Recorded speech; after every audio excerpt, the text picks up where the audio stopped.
Hi అండి, అందరికీ నమస్కారం. Welcome to Vijaya media. నటి కన్నుమూత విషాదంలో అభిమానులు అప్డేట్ రావడం జరిగింది. సో దానికి సంబంధించిన పూర్తి డీటెయిల్స్ చెప్పడం కోసం నేను ఈ వీడియో చేస్తున్నాను. వీడియోని పూర్తిగా చూస్తే నేను చెప్పే సమాచారం మీకు బాగా అర్థమవుతుంది.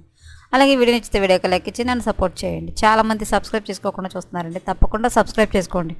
అప్పుడే నేను పెట్టే ప్రతి వీడియో చూడడానికి అవకాశం ఉంటుంది. అలాగే వీడియోని లైక్ చేయడం వల్ల ఈ వీడియో ఇంకొంతమందికి రీచ్ అయ్యే ఇన్ఫర్మేషన్ మరి కొంతమంది తెలిసే అవకాశం ఉంటుంది. సో లేట్ చేయకుండా మన వీడియోలోకి వెళ్ళిపోదాం. బాలీవుడ్ నటి మోడల్ పూనం పాండే నిన్న రాత్రి చనిపోయినట్లు ఆమె బృందం ప్రకటించింది.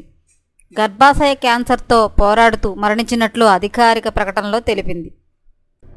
ఆమె స్వగ్రామం కాన్పూర్లోనే తుదిశ్వాస విడిచినట్లు పేర్కొన్నారు. మాకు ప్రియమైన పూనంను గర్భాశయ క్యాన్సర్తో కోల్పోయామని మీకు తెలియచేయడానికి చాలా బాధపడుతున్నాం అని ట్వీట్ చేసింది. ప్రముఖ బాలీవుడ్ నటి కన్నుమూశారు. గర్భాశయ క్యాన్సర్తో అయితే చనిపోయారని చెప్పేసి ఆమె బృందం అయితే తెలియజేశారు. ఇలాంటి మరిన్ని లేటెస్ట్ అప్డేట్ల కోసం మన ఛానల్ తప్పకుండా సబ్స్క్రైబ్ చేసుకోండి. Thanks for watching.